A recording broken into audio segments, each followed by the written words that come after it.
Rasulullah hadir di majlis ilmu.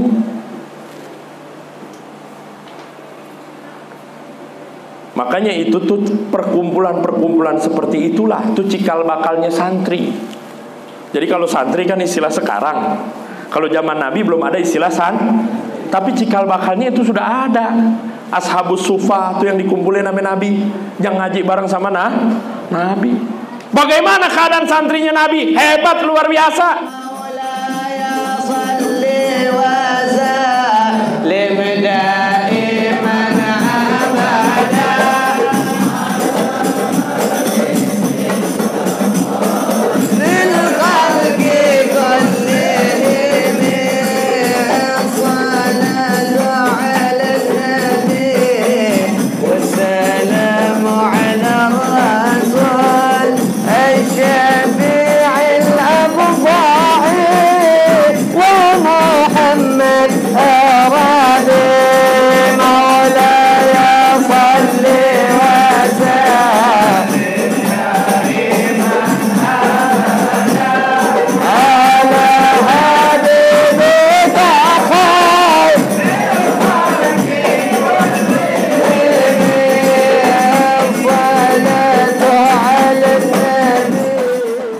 Santri-santrinya Nabi nih dulu Persia, Romawi, negara adidaya. Ketika santrinya Nabi sudah keluar, Eropa yang tadinya negara Persia dan Romawi yang tadinya dua negara adidaya kudu tunduk tekuk lutut kepada santrinya Rasulullah Sallallahu Alaihi Wasallam. Tuh santri luar biasa. Makanya kalau udah gerak berabe lo urusan. Makanya kita banggain diri kita apa? Kita bangga kita jadi santri. Karena apa? Kita tahu proses sejarahnya santri. Itu zaman Nabi. Zaman kemerdekaan berjuang lagi sama ulama bareng-bareng. Sampai muncul fatwa resolusi jihad Hadratus Syekh Yahya Hasyim Asy'ari. Itu ulama juga ya santri ikut perang. Sekarang santri bagaimana posisi peranannya? Ngaji yang betul, siapin pikirannya, matengin adilah-adilahnya. Sekarang ghazwahnya kita ghazwah fikir, perang pemikiran. Ini yang betul-betul. Jadi bukan terus kalau zaman dulu kan DB perangnya, kalau sekarang kan enggak udah. Terus jadi santri cuman makan ngelepok molor. Masa lo jadi santri kerjaan lo begitu? Udah yang berjuang, udah yang kemarin. Salah Panjul. Lo tetap berjuang, zaman lo lebih keras. Nih perang pemikiran. Perang argumentasi. Bagaimana cara kita membela agama Allah dengan argumentasinya kita. Dan itu yang lebih masuk, yang lebih mengena. Ambil satu contoh dikit aja. Kira-kira terusin kan nih? Terus masih mau Sat. Ambil contoh begini, ambil contoh nih. Ini kan sekarang maramenya apa? Syariat Islam dibentur-benturin mulu dengan Pancasila. Ini rame terus. Kita bilang sampai budak kagak rapi-rapi, capek kita kiai ngomongnya. Dia bilang gua budak, gua ngomong capek, udah capek. Untung lu bahas yang lain yang lain. Apa benar syariat Islam bentur dengan Pancasila? Sekarang kita lihat. Di sila pertama ada ketuhanan yang Maha Esa. Dalam syariat Islam Allah mengatakan Qul huwallahu. Katakan hai Muhammad, Allah itu Esa. Islam menghargai toleransi, bukan gak menghargai. Jadi jangan dipitnah mulu. Anti toleransi nih. Radikal. Yang lu ngomong radikal saudara lu monyong. Masih ahlul giblah, masih syahada Allah ilaha illallah wa anna Muhammad Rasulullah. Kalau pikirannya yang penyok, lempengin pikirannya. Gak boleh kita kafirkan. Benerin, lempengin pikirannya. Tarik dia, balikin kembali kepada agama yang hak. Islam menghargai kok toleransi. Pasal 29 ayat 1, di situ dijelaskan negara berketuhanan yang Maha Esa. Di kita di Al-Quran udah tegas Allah mengatakan Qul huwallahu ahad. Katakan hai Muhammad, Allah itu Esa. Bentur nggak Pancasila sama syariat Islam? Bentur nggak? Agak. Bentur dari mana? Allah mengatakan Qul huwallahu, katakan Muhammad, Allah itu negara berdasarkan ketuhanan yang Maha sama nggak? Sama nggak? Sama. Pasal 29 ayat 2, negara menjamin kebebasan beragama sesuai dengan keyakinannya masing-masing. Islam sudah mengatakan, syariat Islam la ikraha fid din, gak ada paksaan dalam agama. Sama lagi nggak? Sama nggak? Kita lihat sila kemanusiaan yang adil dan beradab. Itu kan ada dalam Pancasila. Beneran boleh minjem nih mah. Kudu banyak sabar emang. Kemanusiaan yang adil dan beradab.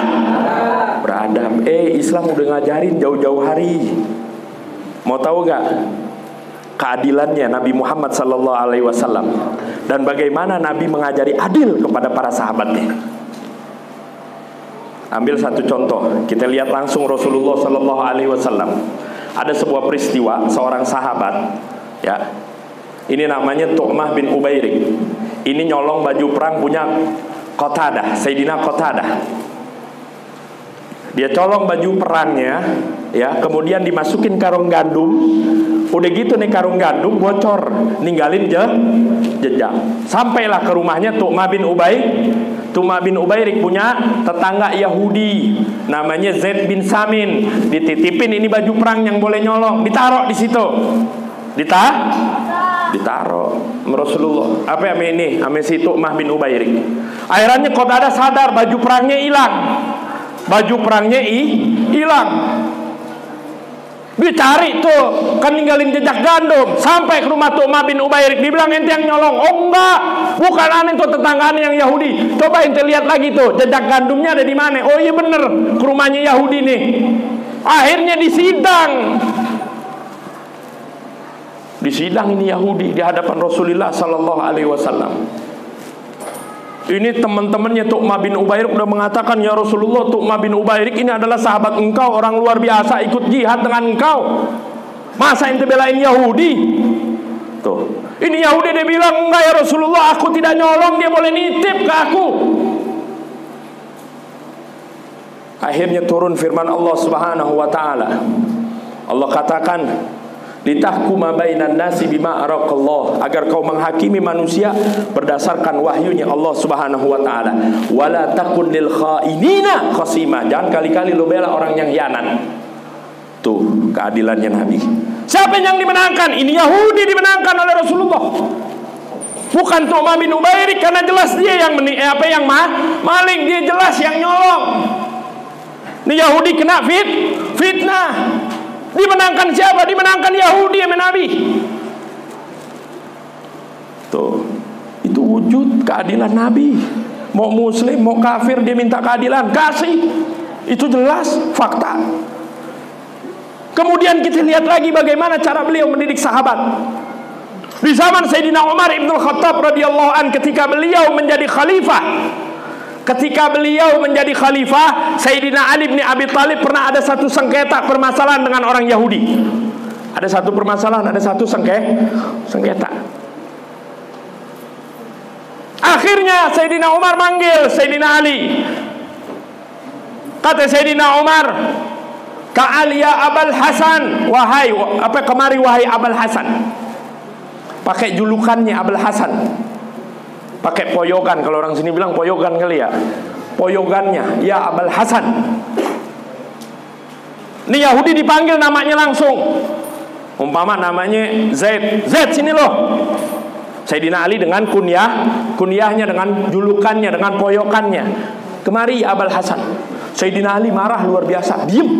Begitu dipanggil sama Sayyidina Umar, Abul Hasan, beliau diam. Diam, matanya, bahasanya tajam banget mandang Sayyidina Umar. Sayyidina Umar kaget, kenapa ya Abul Hasan? Ente nggak mau? Ente disamakan posisi ente di majelis kehakiman ini? Ente nggak mau ya Abul Hasan? Apa itu? Kata Sayyidina Ali, bukan karena itu ya Umar. Sebabnya satu perkara. Kau panggil aku dengan julukanku Abul Hasan, sedangkan si Yahudi kau panggil nama. Keadilan macam apa ini? Ayo lu, apakah ini yang namanya adil? Itu cuman gara-gara ini belum proses persidangan ya. Coba lihat tuh, Islam mengajarkan keadilan tuh sampai segitunya. Islam ngajarin adil sampai segitu. Jadi udah jauh hari Islam sudah mendidik manusia yang adil dan beradab. Jadi udahlah, jangan pakai resek lu tadi. Turin lain terbahas lagi. Syariat Islam Pancasila, syariat Islam Pancasila, syariat. Mau sampai kapan? Mau sampai kapan begini? Ngapa sih kagak pada mau nyatu? Itu kan permasalahannya, ngapa kagak mau nyatu? Kalau memang otaknya yang 0,05 gram, otaknya kita tune up, tambahin jadi 1,5 gram. Jangan lo tendang. Bukan di tune up, ditendang otaknya. Itu kayak begitu. Jadi udah nggak ada lagi deh radikal, bosen dengarnya. Kuping kita membudak dengarnya. Jangan terpengaruh. Itu kan kita udah dengar tuh dalilnya. Jelaskan dalilnya. Syariat Islam dengan Pancasila tidak berbenturan. Hukum positif hukum negaranya juga tidak berbenturan kok. Dalam negara ada pasal perzinahan diatur 284. Islam juga ngatur pasal perzinahan. Cuman bedanya penerapannya yang beda. Tapi pasal itu ada, pasal kumpul kebo masalah perzinahan 284. 9 bulan doang Kiai, pegel gitu ya. Kumpul kebo 9 bulan penjara selesai. Terus diaduin balik 175. Payah dah. Jadi diatur tuh, ada undang-undangnya. Miras, ada undang-undangnya. Kita syariat Islam juga ngatur miras, ada sanksinya miras. Jadi benturnya di mana?